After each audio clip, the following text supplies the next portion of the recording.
a feel-good Friday to start last night at pick 11 at the NBA draft for me was amazing. I mean, I literally could not stop laughing for about an hour and a half. I mean, I texted every person I knew.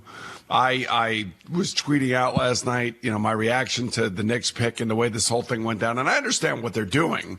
There's no question that they're trying to open cap space. We all know that. But why did they not get a player? You want to tell me that $4 million or whatever it was because you didn't draft a first-round guy means that much to them that they're not going to bring in a young player on a rookie contract? I mean, you want to clear cap space for the best players in the game. That's what you want to do. Well, you want to make maneuvers for LeBron James in 2010 and Kevin Durant in 2016. Like, those are the guys that you're moving mountains to try to bring in. And I like Jalen Brunson. I hope he ends up on the team, but you don't do stuff like this and forego a first-round pick to get Jalen Brunson. And a French guy, no less, that was on the stage all of about 30 seconds, and they whisked them away. After he got booed, yeah.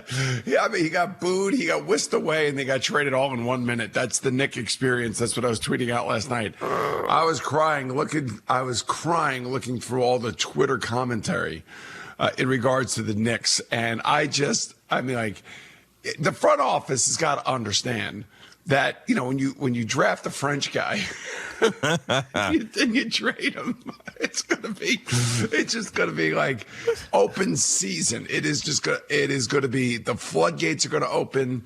People are going to criticize. I was laughing. I mean, I don't know what to tell you, but I do know that they have an unbelievable amount of assets, whether that means anything to anybody or not, and whether it helps the team next year. Here's the other thing. They're all protected picks. Well, so they're all lottery protected picks. Yeah, and one of them's a top 14 protected pick. So none of the picks that they got back are going to be better than the 11th overall pick in which they had last night. Well, and again, they'll end up trading it or moving it or, doing something to have another team take somebody else off their hands. There were rumors last night that they were trying to trade Julius Randle. Hey, they tried to go get Ivy. Detroit wanted Ivy. The problem is like, okay, you can go get a guy if you really, really want him, if the team that's drafting him doesn't want him. And Detroit and their GM and everybody else around Detroit was talking about how fortunate they felt that Ivy was there when they drafted, and that's the guy that he wanted, and he wanted the other guy that the Knicks ended up trading for from Charlotte to Durant. What's his name? Durant? Duran. Duran, and they wanted him too. So I don't know. It's Knick basketball. What can I tell you? It's like you can only do so much, and they're trying to maneuver. They're trying to do things. I want to be somewhat understanding, but here's the problem. When you make decisions, 2 years ago, you made a decision, and I think we all agreed with it. You're going to keep Julius Randle, okay? Unfortunately, but I think fortunately also because I like R.J. Barrett, and I think most Knick fans like R.J. Barrett. We all wanted Zion. Zion's done nothing basically in his NBA career to this point due to injury, and RJ has gotten better every year. We all like Emmanuel quickly, but do we think that he's the guy that could be the lead point guard? Of course not. That's why they're trying to clear as much cap space as they can so they can go after Jalen Brunson. They hired Jalen Brunson's father, Rick, to the coaching staff now. Of course, Leon Rose repped, Rick Brunson and also Jalen Brunson. All of these contacts, the World Wide West world that we're living in and all this other stuff, these are all the things that they're counting on. And the decisions that you make as you go along the road, basically have an impact on the decisions you make in real time. And that's exactly what's going on. So they made some bad decisions. Again, because if you're in the front office of the Knicks, it just doesn't, unless your name is Donnie Walsh, when you're in the front office of the Knicks, all of a sudden it hits you over the head like an idiot stick. And you make decisions that come back to haunt you and lead you into new decisions trying to fix the old ones. And, all I can tell you is that I just want to say thank you because I hadn't laughed that hard at an NBA draft. And, this is my team. This is the team I root for. But my memories of this team go all the way back to Walt, Clyde, Frazier, DeBusschere, Bradley, Willis Reed, Red Holzman, and that crew. And then, of course, to Pat Riley and Patrick Ewing and Charles Oakley and John Starks and Jeff Van Gundy and that crew. And then ever since then, it has been nothing but a laughing stock and a joke. Yeah, and I'm out of laughs at this point. I think I'm out of laughs. I can't. You say last night for me was the punchline. Yeah, it was the ultimate punchline that we drafted a French guy, had him up there. They took a picture. They got him off the stage and they traded him. I mean, before he could even get on the last step, he was already traded. Oh, of course. Yeah. And again, he had his Knick moment though. He had a picture with the hat on. Oh, the sure. Commissioner.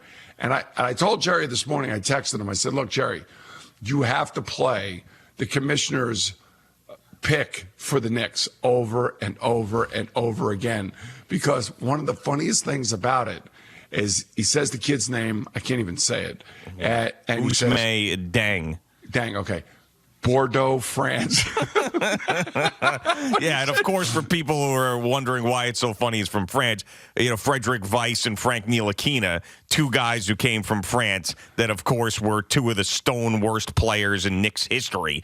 Frederick Weiss never even showed up. Exactly. So that makes him one of the worst players in Knicks history because he was drafted so high and he never even played a game for him. So it's just, and the whole Jalen Brunson thing, I said yesterday I'd be happy if the Knicks came out of all of this with either Ivy or Brunson, and I said I wanted Brunson. I didn't want him this bad. I didn't want him so bad that you traded out of the first round entirely to make sure that you got him. And by the way, there's no lock that you're going to get him because the Mavericks can pay him more than anybody, and I don't know if they're going to end up going the distance with him money-wise and years-wise and whatever. Obviously, there's other players they got to worry about on that team, but he likes it there. He's playing with Luka Doncic. It's a team that went to the conference finals last year, for crying out loud, and now he's going to come to the Knicks just because his dad is there coaching? It's not a lock. I know that there's relationships there, but, the Knicks are operating, and maybe it is. Maybe they know. Maybe Leon Rose knows. But the Knicks are operating as if Jalen Brunson is Allen Iverson in his prime, and they know 100% that he's going to join the team. That's how they're operating. And I know that the 11th pick, you say it's not like a top 3 pick, but we've seen in the NBA, whether it be Giannis or Steph Curry or Klay Thompson or Draymond Green or whoever, that these guys, there's diamonds in the rough throughout the entire first round. And to come out of this draft with Ugats because you're setting everything up to get Jalen Brunson, not LeBron James, but the Jalen Brunson is just amazing to me.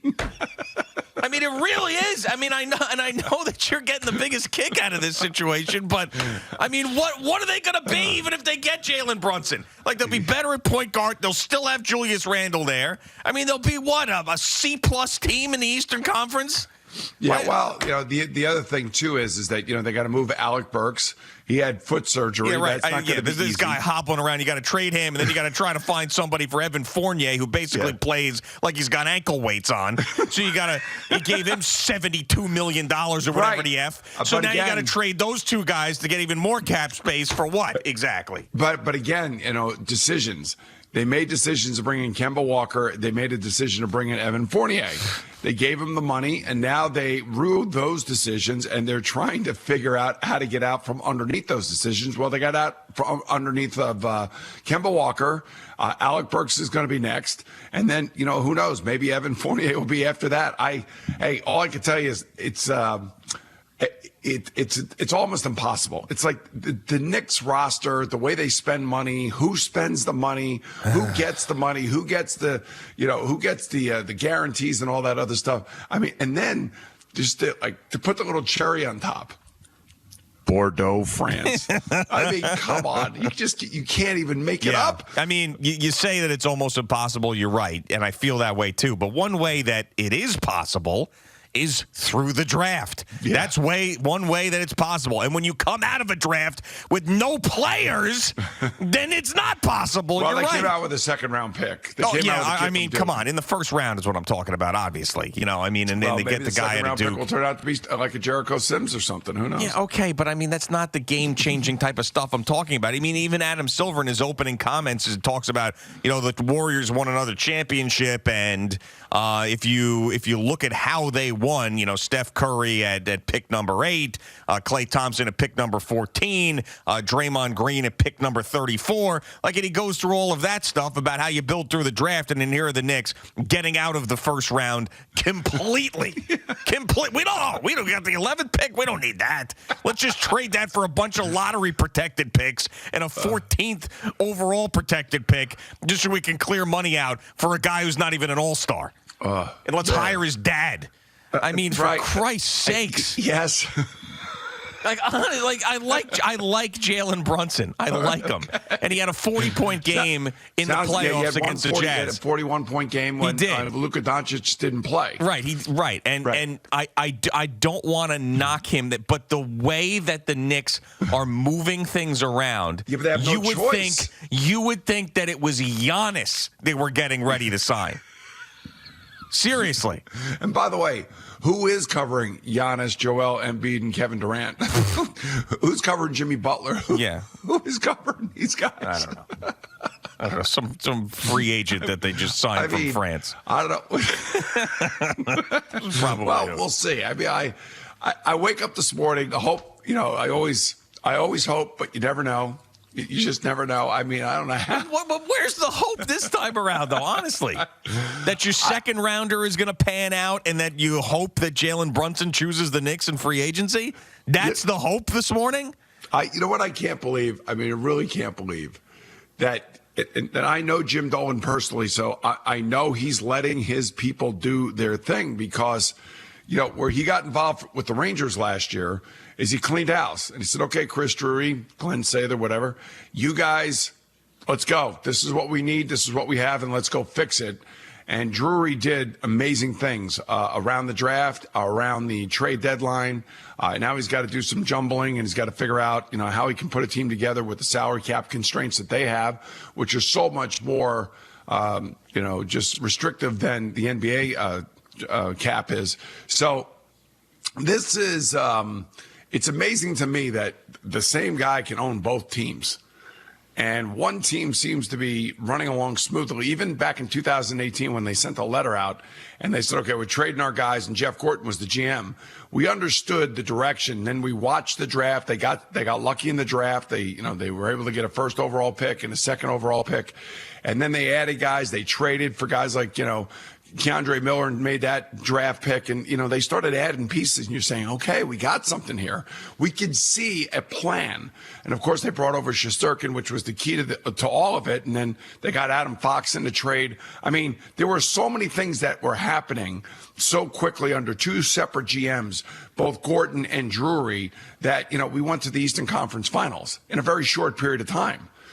The Knicks The Knicks at the moment, this morning, we sit here, have backed up even farther away from the playoffs, let alone a championship run. Yeah. I mean, you can't make it up. No, you really can't. I mean, this offseason was really, I was supposed to, trade Julius Randle.